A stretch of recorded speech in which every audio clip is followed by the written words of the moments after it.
ایک مدرسے کی طالبہ اپنے مدرسے میں داخلے کے وقت کی کہانی سناتی ہے. کہتی ہے ہم چھوٹے چھوٹے تھے, 6-7 سال کی عمر تھی ہماری, اور ہمیں والدین نے دینی تعلیم کے لیے مدرسے میں داخل کروا دیا.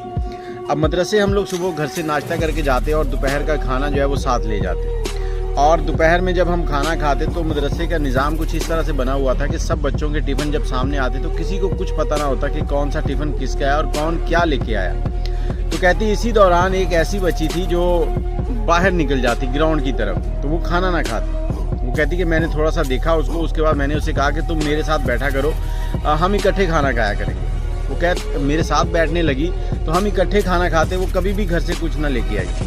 تو 2 سے 3 سال گزر گئے. اس کے بعد ایک دن کیا ہوا کہ اس کے والد کی وفات ہو گئی. والد کی وفات ہوئی اور چند دن کے بعد جب وہ دوبارہ آئی تو اس کے بعد وہ کھانا بھی لے کے آتی. اب اس کا جو چال ڈھال ہے, رنگ, کپڑے, ہر چیز بدلنا شروع ہو گئی. وہ پہلے سے بہت اچھی ہوتی جا رہی تھی.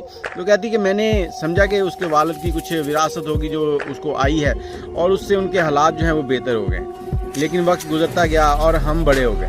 ایک دن میں اسے مدرسہ چھوڑنے کے چند سال کے بعد اس کے گھر ملنے گئی تو میرے ذہن میں یہ سوال تھا.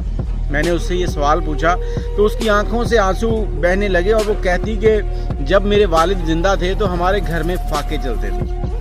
ایک ٹائم کا کھانا ہوتا, ایک ٹائم کا نہ ہوتا.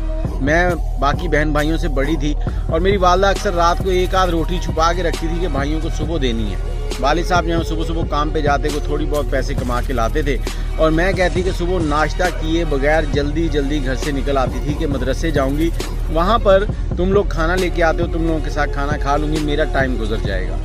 تو اس کے بعد جب میرے والد فوت ہوئے تو میرے رشتہ داروں کو پتہ چلا کہ ہم لوگ تو بہت ہی مظلوم ہیں, ہمارے گھر میں کھانے کو کچھ نہیں ہے, فاقے چلتے ہیں. تو سب رشتہ داروں نے ہماری ہیلپ کرنا شروع کر دی اور ہمارے حالات جو ہیں وہ اچھے ہو گئے. تو پھر میں نے کہا کہ ابو مر گئے ہیں تو اچھا ہی ہوا نا, ہمارے حالات تو ٹھیک ہو گئے.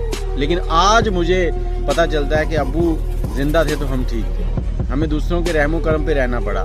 اور اس نے سوال کیا کہ کیا ہم لوگ مرنے کے بعد ہی دوسروں کا خیال رکھ سکتے ہیں, ان کے مرنے سے پہلے ان کے حالات کو نہیں سمجھ سکتے. جب ہم کسی کے لیے صدقہ کرتے ہیں, ہم اپنی جیب سے پیسے نکال کے کسی کو صدقہ دیتے ہیں تو ہماری ہزاروں بلائیں جو ہیں وہ ٹلتی ہیں. تو صدقہ لینے والوں سے زیادہ دینے والوں کو ضرورت ہوتی ہے. تو کوشش کریں کہ اپنے گھر میں اپنے رشتہ دار جو ہیں ان کی نظر رکھیں, کس کو کس چیز کی ضرورت ہے وہ ضرور ان کی ہیلپ کریں, کیونکہ آپ کسی کی ہیلپ کریں گے تو اللہ تعالیٰ آپ کی ہیلپ کرے گا. اور اللہ تعالیٰ سب کے والدین کو سلامت رکھے. اپنی رائے کمنٹ میں ضرور دیجیے گا. اللہ حافظ.